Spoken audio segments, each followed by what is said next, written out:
আশা করব আপনারা সকলে ভালো আছেন। আপনারা দেখছেন আজকের রাজনীতি।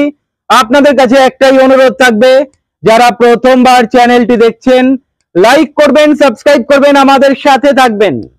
বন্ধুরা, আজকের ত্রিপুরার কথা বলবো। ত্রিপুরার মানুষ আজকের অতিষ্ঠ হয়ে উঠেছে। 2.5 বছর হয়েছে বিজেপি সরকার ত্রিপুরাতে এসেছে। 2.5 বছরে ত্রিপুরাতে খেল দেখাচ্ছে এই বিজেপি। কি করছে বিজেপি? বিজেপি কি আর ক্ষমতায় থাকতে চায় না? বিজেপি তো নিজের কবর নিজে খুঁড়ছে ত্রিপুরাতে। সাধারণ মানুষ বলছে 2028-এ খেলা দেখিয়ে দেব। 2028-এ একটাও ভোট নয় এই বিজেপিকে। কে বলছে? ত্রিপুরার সাধারণ মানুষ। আজকে নরেন্দ্র মোদী বলেছে ত্রিপুরাতে বিজেপি সরকার আসার পরে নাকি শান্তি শৃঙ্খলা আরো বেড়ে গিয়েছে, মহিলাদের সুরক্ষা রয়েছে, সাধারণ মানুষ নিশ্চিন্তে নাকি বসবাস করছে, কর্মসংস্থান হচ্ছে, রাস্তাঘাটের নাকি উন্নতি হচ্ছে।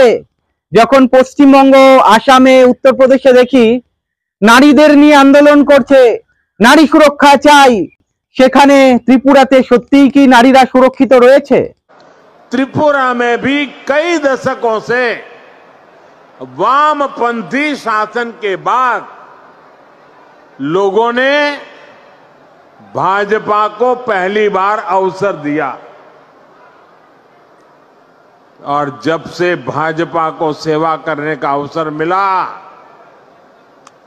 आज त्रिपुरा शांति और प्रगति की मिसाल बन रहा है। মেয়ের মতো রাস্তাতে দাঁড়িয়ে দেখতে হবে বাবাকে, নিজের বাবাকে কিভাবে রাস্তার মাঝখানে টেনে এনে বিজেপি দুর্বৃত্তরা লাঠি, দা এবং লাকড়ির চেলি দিয়ে বেধড়ক পিটিয়ে পিটিয়ে মারছে। পঞ্চায়েত নির্বাচনের প্রার্থী হিসাবে মনোনয়নপত্র জমা দিয়েছিলেন।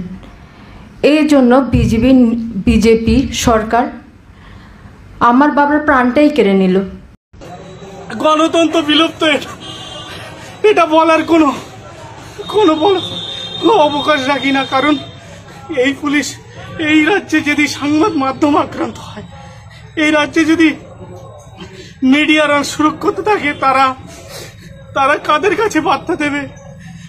আমি একজন সংবাদ মাধ্যমের কর্মী হয়ে আমি আক্রান্ত বলে নয়, আজ আমি ত্রিপুরার মাটিতেই প্রথম এসে যদি আক্রান্ত শিকার হই, তাহলে ত্রিপুরাবাসী কত আতঙ্কে রয়েছে।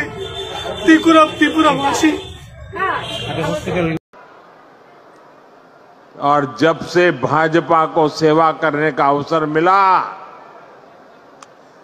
आज त्रिपुरा शांति और प्रगति की मिसाल बन रहा है। বিপ্লব সরকার যখন আইছিল তখন প্রতিশ্রুতি দিছিল মানুষের শ্রেষ্ঠ ত্রিপুরা গর্ব, নেশা মুক্ত ত্রিপুরা গর্ব, মহিলাদের নির্যাতন বন্ধ করব। ওখানে দেখা যাইতেছে দিন দিন দিন দিন এডিই বাড়ছে, এডিই বাড়াইছে। কোন রেগার কাজ নাই, কর্ম নাই, রুজি নাই, রোজগার নাই, ফুলাফানে চুরি আর চুরি, চুরি আর চুরি। কারণ পয়সা রোজগার করতে না, মানুষের করতে চুরি করে না, জিনিস বিক্রি করে না। তাইলে কোন দিকে শ্রেষ্ঠ ত্রিপুরা গড়ল বিপ্লব সরকার, আর কোন দিকে শ্রেষ্ঠ ত্রিপুরা গড়ল, নেশা মুক্ত করলো কোন দিকে? তারা ইজ্জতের সম্মানের সাথে এলাকার মধ্যে সারাদিন একবেলা ভাত খেয়েছে, তবে ইজ্জত বজায় রাখা চলার চেষ্টা করছে। কিন্তু এই নেশার কারণে এই এলাকার একদম বিশৃঙ্খল হইতে হইতে এমন জায়গায় গিয়ে পর্যায়ে হচ্ছে, যাতে করে ঘরের মহিলারা মায়েরা পর্যন্ত শান্তি নাই, সুখে নাই। এত অত্যাচার, এত জুলুম মহিলাদের উপর চলছে একমাত্র নেশার কারণ। और जब से भाजपा को सेवा करने का अवसर मिला, आज त्रिपुरा शांति और प्रगति की मिसाल बन रहा है। আমার ওয়াইফ ডেলিভারি হয়েছে, ঠিক আছে, জিবি থেকে মানে আমি বাড়িতে আইছি, ওখানে আমি বাড়ির ঢুকনে আমার রাস্তার মধ্যে এই অবস্থা, গাড়ি আয় না বাড়ির। মানে স্বাস্থ্য পরিষেবার নামে এটা কি চলছে? এটা তো মানে একটা হাস্যকর জিনিস। তো এখানে যদি এই পরিস্থিতি হয়, তাহলে আমাদের গ্রামে গঞ্জে কি অবস্থা হবে? তো সে নিয়ে যদি আমরা ঢাকঢোল পেটাই যে স্বাস্থ্য পরিষেবা অনেক উন্নত হয়েছে, তাহলে এটাই এখন আপনারা দেখতে পাচ্ছেন যে কতটা উন্নত। আর আমি কি বলবো, 1 মাস ধরে আমরা বিগত পানি নাই, কারেন্ট নাই, মানে কোনো কিছু নেই কেউ লেখাপড়া নাই বাচ্চারা সন্ধ্যা নাম্বার কারেন্ট পাই না কোনো কিছু না এদিকে ডিএম স্যার বা কারেন্ট দপ্তর দ্বারা মুখ্যমন্ত্রী কি দেখে না ইংলিশ মিডিয়াম হাই স্কুলে প্রথম শ্রেণী এবং দ্বিতীয় শ্রেণীর ক্লাস এই প্রচণ্ড দাবদাহের মধ্যেও আমরা বারান্দায় করতে বাধ্য হচ্ছি, কারণ রুম শর্টেজের কারণে আমরা বাধ্য হচ্ছি ক্লাস করতে। পাশাপাশি প্রত্যেকটা রুমের মধ্যে আমাদের এই একটা রুম যেখানে ম্যাডাম ক্লাস করছে, এখানে 3, 4, 5 একটা রুমের মধ্যে 3টা ক্লাস কিন্তু আমরা করছি। त्रिपुरा में भी कई दशकों से वामपंथी शासन के बाद लोगों ने भाजपा को पहली बार अवसर दिया और जब से भाजपा को सेवा करने का अवसर मिला,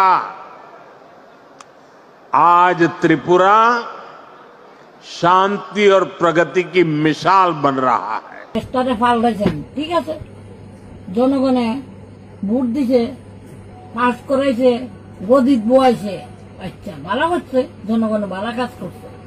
কখন কিটা করলেন আপনারা? গরিব মানুষের ভেড়ের মধ্যে লাফতে দিছেন, গড়া ছাড়ছেন না, একটা কিচ্ছু ছাড়ছেন না, গরিব গুন্না হা হা হা করতেছে। আইনা আজকে এই সরকার আইনা আমরা কি করলাম, কি পাপ করলাম? পাবার কারণে আমরা এই শাস্তি। ভবিষ্যতে আর আশা নাই, সামনে আর আশা নাই। আপনার গতি শেষ, আপনার গতি শেষ। হ্যাঁ, লাড্ডু লইয়া দেবেন, আর হবে না। ত্রিপুরাতে বিজেপি সরকার আসার আগে বিজেপি বলেছিল নেশা মুক্ত ত্রিপুরা গড়বে এই বিজেপি। আজকের কি হচ্ছে? ত্রিপুরাতে নেশার কারবারে ভরে গিয়েছে। বিজেপির নেতা কর্মীরা গাঁজার চাষ করছে, মাদক দ্রব্য সাপ্লাই করছে, যুব সমাজকে নেশায় আসক্ত করে তুলেছে। এর দায় কি বিজেপি নেবে না? আজকের কি দেখা যাচ্ছে? সিপিআইএম এর কার্যালয়ে গুন্ডা বাহিনীরা হামলা চালাচ্ছে, পুলিশ দাঁড়িয়ে দাঁড়িয়ে দেখছে। কি করবে বলুন? পুলিশের তো হাত পা বাঁধা রয়েছে। অন্যদিকে আরেকটা ঘটনা ঘটে গিয়েছে, সিপিআইএম এর নেতার বাড়িতে ডাকাতি করেছে, ডাকাতি। এই সিপিআইএম এর নেতারা বলছে বিজেপির বিধায়ক নাকি প্ল্যান করে বাড়িতে ডাকাত। ত্রিপুরাতে রাস্তাঘাটের অবস্থা একটু যদি বৃষ্টি হয় কাদা কাদা আর কাদা। মানে কত টাকা বিজেপির নেতারা খেয়েছে তার কোনো ঠিক নেই। অ্যাকচুয়ালি বিজেপি যে সরকার গড়েছে, এই সরকার গড়ার সঙ্গে সঙ্গে যারা অপকর্মের সঙ্গে যুক্ত থাকে, ধান্দাবাজদের দলে টেনে নিয়েছে।